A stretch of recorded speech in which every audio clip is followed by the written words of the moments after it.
அனைவருக்கும் என் இனிய நமஸ்காரம், வணக்கம். இன்று புகழிமலை பாலசுப்பிரமணிய சுவாமி கோவிலை பற்றி தெரிந்து கொள்ள போகிறோம். இந்த கோவில் எங்க இருக்கு? கரூர் மாவட்டத்துல வேலாயுதபாளையம் என்னும் ஊரில் இந்த கோவில் அமைந்துள்ளது. வஜ்ரம், சக்தி ஆகிய படைக்கலன்களையும் அபயம், வரதம் ஆகிய 4 கரங்களுடன் பாலசுப்பிரமணியராக கருவறை கடவுள் காட்சி அருள்கிறார். முருகனை தரிசித்த பின் வலப்புறம் சிவலிங்கம், மீனாட்சி அம்மன் மற்றும் கொடிமரம், நவக்கிரகங்களையும் தரிசிக்கலாம். இந்த கோவிலோட முழுமையான வரலாறு என்ன அப்படிங்கிறது தெரியல. சில விஷயங்கள் மட்டும்தான் கல்வெட்டில் பதிவாகியுள்ளது. அது என்ன அப்படிங்கிறத நான் பகிர்ந்து கொள்கிறேன்.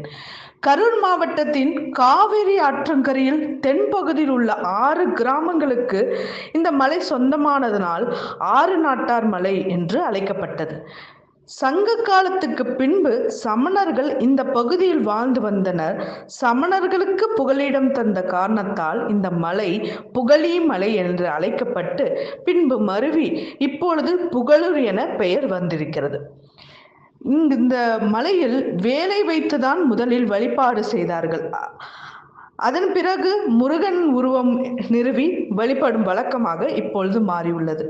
வேலை வைத்து வழிபாடு செய்ததால் தான் இந்த ஊருக்கு வேலாயுதபாளையம் என பெயரும் வந்துள்ளது. கிபி 15ஆம் நூற்றாண்டடியாரான அருணகிரிநாதர் இந்த மலை மீதுள்ள இறைவனை தம் திருப்புகழில் பாடியிருப்பதால் அவர் காலத்திற்கு முன்பே இந்த கோவில் பேரும் புகழும் பெற்று சிறப்புடன் விளங்கியிருக்க வேண்டும் என்பது உறுதியாக தெரிகிறது. இந்த கோவிலில் உள்ள கல்வெட்டுக்களை நோக்கும் போது அருணகிரிநாதர் காலத்தில் இந்த கோவிலின் கருவறை பகுதி மட்டுமே இருந்திருக்கும் என்பது தெளிவாகவும் தெரிகிறது. கடியேழு வள்ளல்களில் ஒருவரான வல்வில் ஓரி மலை ஒன்றில் முருகனுக்கு கோவில் கட்டினார். வேலுக்கு பெருமை சேர்க்கும் விதமாக தான் இந்த ஊருக்கு வேலாயுதபாளையம் என பெயர் வந்தது. பிற்காலத்தில் அருணகிரிநாதர் புகழ்மிக்க தலம் என்னும் பொருளில் புகழிமலை மேவு பெருமாளே என பாடினார். இதன் அடிப்படையில் இந்த ஊர் புகழிமலை வேலாயுதபாளையம் என பெயர் முழுமையாக பெற்றது. கோவிலுக்கு பின்புறம் மலையில் சமணர்களின் குகை உள்ளது. இதை சுற்றியுள்ள பாறைகளில் முதல் நூற்றாண்டை சேர்ந்த தமிழி கல்வெட்டுக்கள் உள்ளன.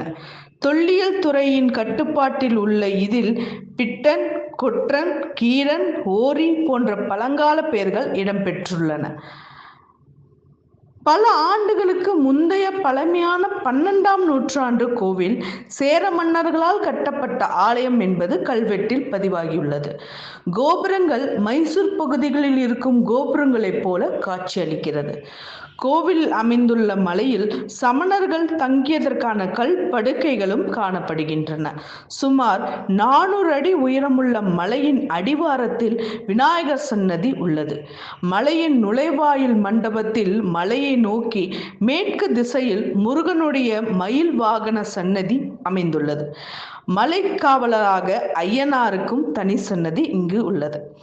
இதிலிருந்து 48 படிகள் ஏறியவுடன் தென் திசையில் உள்ள சிறிய குகையில் சிவன், பார்வதி, ஔவையார் சுதைகள் அமர்ந்த நிலையில் உள்ளன.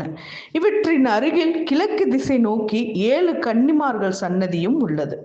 கடும் தவத்தில் இருக்கும் சுதையலான அகத்தியரின் சிலையை தரிசிக்கலாம். மேலும் 14 படிகள் ஏறினால் வட திசை பார்த்த இடும்பன் சன்னதியும் உள்ளது. தொடர்ந்து ஏறினால் கிழக்கு திசையில் அமைந்துள்ள மூலஸ்தானத்துக்குள் நுழையலாம். மூலஸ்தானம் முன் மகா மண்டபம் உள்ளது.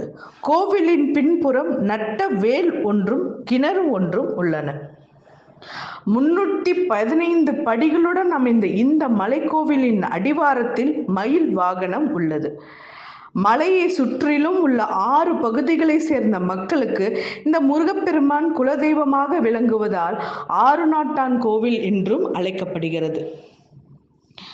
ஐப்பசி சஷ்டியில் மலையை சுற்றிலும் 4 இடங்களில் அசுரவதம் நிகழ்த்தும் முருகன் மயில் வாகனத்தில் எழுந்தருள்வார். அதன் பின் முருகன் தெய்வானை திருக்கல்யாணமும் நடக்கும். பங்குனி உத்திரத்தன்று முருகன் மலையை சுற்றி வருவார். தைப்பூசத்தன்று முருகன் தன் தேவியருடன் தேரில் எழுந்தருள்வார்.